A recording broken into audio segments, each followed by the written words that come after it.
Hello everybody, welcome to Academics in Nutshell.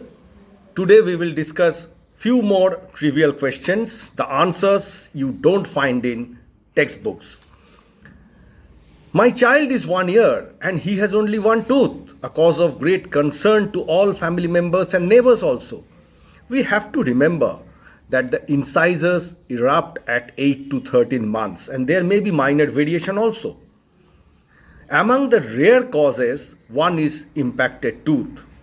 The other rare causes like Down syndrome, hypothyroidism, Gaucher syndrome, osteopetrosis or cleidocranial dysplasia are all associated with typical physical features.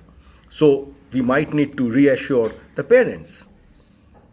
Every month I am deworming my son, still he grinds teeth at night. Well, this is bruxism. And bruxism is seen in more than 50% children and adults. And it may be associated sometimes with emotional factors also, like some dream sequence. And definitely there is no evidence of worm infestation as the cause. My 2-year-old son always runs around when we try to feed him and doesn't take the full meal. Well, this is the age when the children learn to explore. They get interest in a lot of surrounding things. And this child was always distracted and forcibly fed. So food was never interesting to him. Rather, other activities were more interesting. That's why the child was running around. This child should be encouraged to self-feed and take food along with other family members. Doctor, my son bites other in the school, in play schools, or even his sibs, a cause of great distress.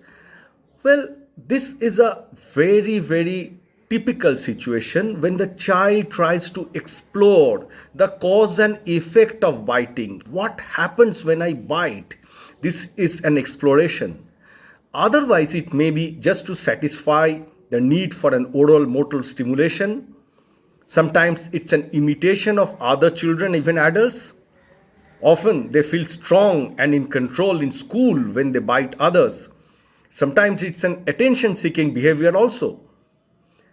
It's a way to communicate needs and desires such as hunger or fatigue in some children, an act of self-defense in some children, and definitely it's a way to express difficult feelings like frustration, anger, confusion, or even fear.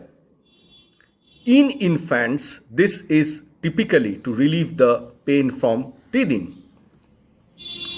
I feel embarrassed when my 2-year-old son spits at guests in our home. Also, his play school teachers complain that he spits at his classmates.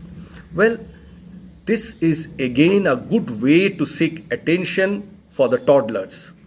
Spitting on someone will certainly get some type of reaction. That's they do for.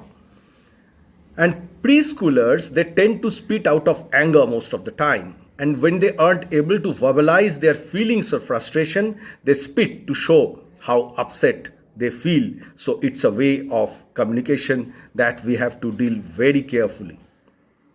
Thank you. See you again in more some trivial questions.